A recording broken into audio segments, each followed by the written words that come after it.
to invest in America and to believe in the American dream than right now. Americans crossed oceans, tamed the wilderness, dug out the Panama Canal, and launched a man onto the face of the moon. American hands and grit poured the concrete in our highways and forged the steel in our skyscrapers. Americans do anything, build anything, and create anything as long as we have pride in our country, confidence in our values, and respect for our great American flag. Because America doesn't belong to the Washington power brokers. It belongs to you, and I think we've taught them that. Joining us now with a reaction from New York is former White House Communications Director Anthony Scaramuci. Anthony, this speech was awesome. I know you've already written a piece for USA Today chronicling all these successes that Trump has had. If any other president and another party had had such a year of accomplishment, the media would be going bananas, correct? Yeah, 70% approval rating. They'd all be cheering him. But Laura, it's common sense and it's policy, and policies we know matters, and it's great leadership from the bully pulpit.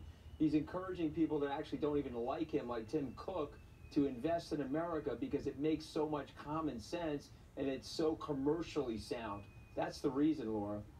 And in the next segment, I'm going to talk about this group I talked to today. Big equipment distributors, heavy equipment distributors across the United States. Unbelievable stories. But you see him in those settings, Anthony, and you see him with people who are actually creating something, not people who, you know, frankly, just like me, who talk for a living, but they're actually creating something, they're concrete things. They know what it's like to make a payroll every day. And I like him in those settings. I want to see more of him with real Americans creating real opportunities for other Americans, don't you? No question about it. And he's also benefiting from what I call the spring loading, Laura. The last administration was decidedly anti-business, so there was a hoard of cash that business leaders were saving because they were so worried about the government. As he's unleashing growth and he's reducing regulation, which I do write about in tomorrow's USA Today piece, you're going to see extraordinary growth over the next 3 or 4 quarters, and I think he's going to surprise people in the midterms. And remember, we were talking about Apple. You said Tim Cook has said really negative things about the president. All these CEOs who abandoned Trump's business council, remember that, Anthony? They said, oh, this is the end of the Trump agenda. The business council has disbanded. When push comes to shove, who's been better for Apple? Obviously, Donald Trump, not Barack Obama. But people are still trying to give Obama credit for this. I kid you not. Yeah, 20,000 Apple jobs. And I hear you, and that will last for a little while longer, but by the middle of next year, there'll be nobody to give credit to other than the president and his administration. But the really good news, Laura, is for the American people.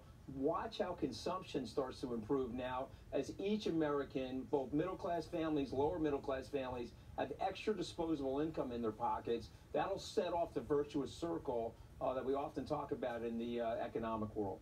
Are you worried that the market's overheated, Anthony? I mean, everyone's like, it's going to collapse. It can't stay this high. It can't keep going up. There's going to be a correction.